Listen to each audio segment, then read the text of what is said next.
les 4 droits fondamentaux des consommateurs, droit à la sécurité, droit au choix, droit d'être entendu et droit à la réparation des torts. Quelques années plus tard, l'ONU a voté et a adopté 4 autres lois et droits, au point actuellement, les consommateurs bénéficient de 8 droits fondamentaux. Il est certain que les consommateurs haïtiens connaissent une série de problèmes générés par la société de consommation, la mauvaise qualité des biens et services, les prix exorbitants, le manque d'informations sur les produits qu'ils utilisent, les contrats unilatéraux des entreprises, les dommages non réparés, pour ne citer que cela. En effet, la mondialisation accélérée de l'économie,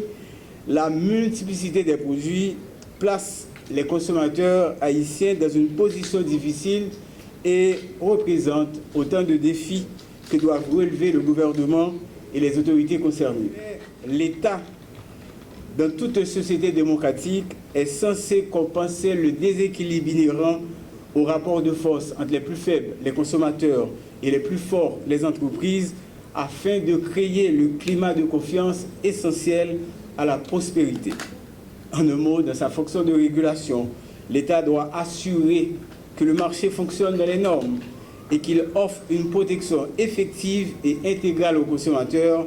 et un maximum de bien-être à la population. Diverses contraintes limitent et affaiblissent nos actions, les ressources financières, les ressources matérielles, car il nous faut des équipements et des kits d'inspection et de contrôle, des ressources juridiques parce qu'il n'y a aucun code spécifique pour la protection du consommateur. Enfin, nous exhortons le gouvernement et les autorités compétentes d'accorder plus de ressources à la direction du contrôle de la qualité pour que le contrôle de la qualité puisse devenir un outil indispensable au service du développement économique du pays, car notre objectif dans cette direction est de développer une culture de la qualité dans le pays, instrument pour la protection des consommateurs, pour l'amélioration de la compétitivité et l'expansion de nos entreprises, l'augmentation de la trésorerie de l'État pour qu'il puisse investir dans l'éducation, la santé, l'agriculture, l'infrastructure et mettre du coup le pays sur les rails du progrès et du développement durable. C'est pourquoi, depuis le début de l'exercice, la Direction générale, sous la supervision du ministre, s'est évertuée à créer une synergie administrative des directions et unités concernées par la protection des droits des consommateurs. Il faut donc s'adapter. Des rencontres de travail ont lieu avec la DCQPC et la DCI en vue de recentrage sur les missions et attributions, notamment la mission de protéger les consommateurs. Dans le cadre de ce plan d'intervention, il est question de rendre accessibles les informations relatives à la disponibilité des produits, la qualité des produits ainsi leur prix. Il revient à ce titre à la DCI et à la DCQPC de réaliser les enquêtes,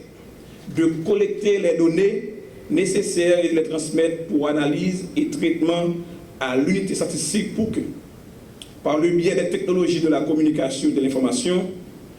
l'unité de communication en fait la diffusion. La DCI ainsi que les autres services du ministère continueront à fournir les services nécessaires dans l'accomplissement de leurs missions respectives pour le bien-être collectif. Puisse ce 15 mars 2022 demeurer une opportunité à construire, à bâtir ensemble une opportunité, un pays solidaire dont les services financiers numériques permettront un écosystème financier fiable et inclusif axé sur la protection des consommateurs.